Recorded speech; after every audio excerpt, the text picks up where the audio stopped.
Hello दोस्तों, welcome back to my channel. Sat Shri अकाल, राम राम। ये मेरी मॉर्निंग की तैयारी होगी, आलू गोभी की सब्ज़ी की तैयारी। और ये धनिया लहसुन कूट रखा है मैंने, और ये तेल चढ़ा दिया है। और सुबह सुबह गोभी तो बनती रहती है, आपको पता है कि सर्दी का टाइम है, गोभी और हर तीसरे दूसरे दिन सब्ज़ी बनेगी इसकी। और ये आलू गोभी मैं थोड़ा फ्राई करके बना रही थी, क्योंकि कब हमेशा मतलब टमाटर प्याज वगैरह डाल के ज़रूरी नहीं अच्छी लगती है, लहसुन डाल के भी अच्छी लगती है। सीधा लहसुन और जीरे का तड़का, ये मैंने ऐसे में थोड़ा रोस्ट किया, इसको पकाया, थोड़ा फ्राई करके फिर मैंने इसमें मसाले ऐड करे। ये मैंने मसाले मतलब थोड़ी देर पका लिया अच्छे से, थोड़ी सॉफ्ट हो गई, नरम हो गई, तो उसके बाद मैंने मसाले ऐड किए थे। और ये मैंने पानी रखा हुआ था गर्म करने के लिए, क्योंकि मैंने आज बनानी थी छलियों की और मक्के की, मतलब छल्ली बोलते हैं, मक्के का आटे की रोटी बनानी थी। मैंने थोड़ा मसाला डाला था, ये हरी मिर्च ऊपर से डाली है, क्योंकि आज ना मेरा मक्के की रोटी खाने का बड़ा दिल कर रहा था सूखी सब्जी के साथ भी। और इन्होंने कहा था पैक भी कर देना मेरे को, मैं वही लेके जाऊंगा, तो मैंने वही बनाई थी। क्योंकि मेरी देवरानी की मम्मी ने जो भेजा था ना आटा, वो सफ़ेद मक्का होता है ना, सफ़ेद मक्के के दाने आटे होते हैं, मक्के सफ़ेद वाला था वो, चावल का और मक्के का आटा मिक्स करके उन्होंने भेजा हुआ था, तो मैंने उसी की रोटी बनाई थी। उसमें मैंने थोड़ा सा नमक ऐड कर दिया। इसमें चावल का आटा और मक्के का आटा, सफ़ेद मक्का है इसमें, ये मैंने मिक्स करके गर्म पानी से गूँध के मतलब अच्छे से। और थोड़ा सा आटा मैंने दूसरा सा गूंदा हुआ था, क्योंकि मेरा भाई तो दूसरा लेके जाएगा, वो दूसरी रोटी लेके जाएगा।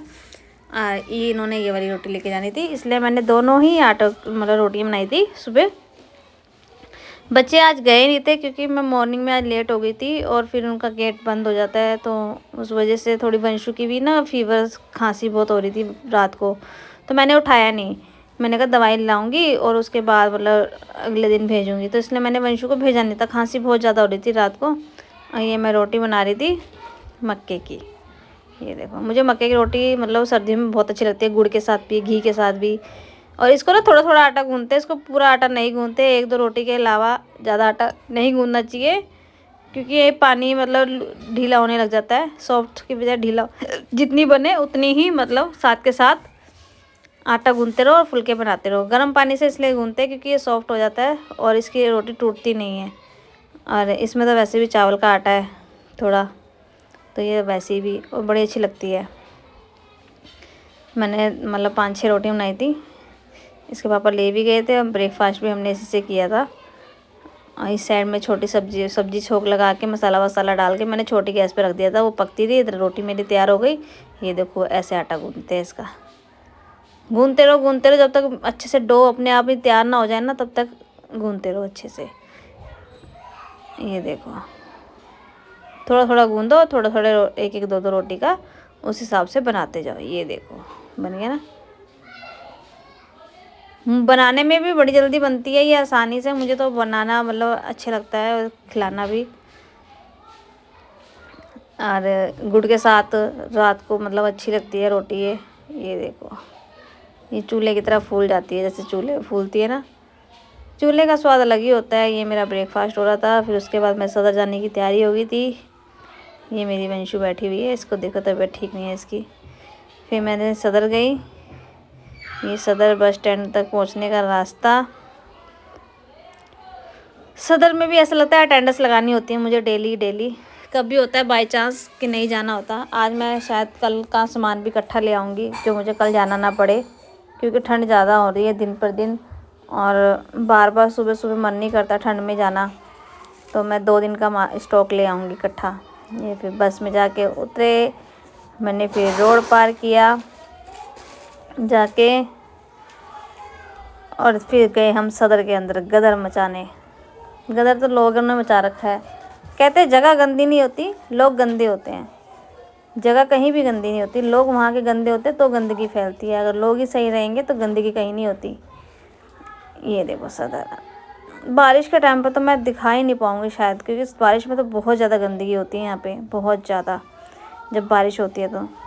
ये नेल्स वगैरह भी इस मार्केट में भी गई थी, तो मैंने कहा इस मार्केट की भी लेती हूँ।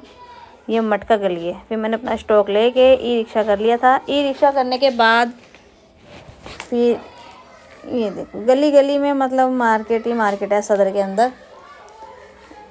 ये मैं जा रही थी, ये मैंने एक हाथ में फ़ोन ले रखा है और टांगों के सामान में मैंने वंशु को बुला लिया था। मैंने कहा बेटा थोड़ा सामान ज़्यादा है तो ले जाने के लिए आ जाना। बाहर आ गए थे वो दोनों बच्चे मेरे। फिर मैंने आके पैकिंग करी फटाफट। पैकिंग करने के बाद फिर मैंने लंच वंच बना बनू के दे दिया और अपना लंच लेके छत पे चली गई, क्योंकि छत पे धूप में थोड़ा मन कर रहा था। मैंने कहा धूप में खाते हैं। मैं अपनी कॉफ़ी और खाना ले गई थी। फिर मैंने एक किचन गार्डनिंग का थोड़ा किया था, क्योंकि गमले वमले ना काफ़ी टाइम से बेकार हो रखे थे और मैंने कुछ किया नहीं, काफ़ी दिन से नहीं किया, क्योंकि प्रदूषण की वजह से ना वैसे ही पौधे ख़राब हो जाते हैं। प्रदूषण दिल्ली में बहुत ज़्यादा हो रहा था दिवाली के आसपास, और जब पराली लोग जलाते हैं ना तो तब भी बहुत ज़्यादा ख़राब हो जाता है। तो इसलिए मैंने कुछ नहीं लगाया था। और यहाँ की मिट्टी कम पड़ेगी क्योंकि मिट्टी है नहीं, और जो मिट्टी थी वो ये बैग लाई थी मैं, इस बैगों में बराबर हो गई।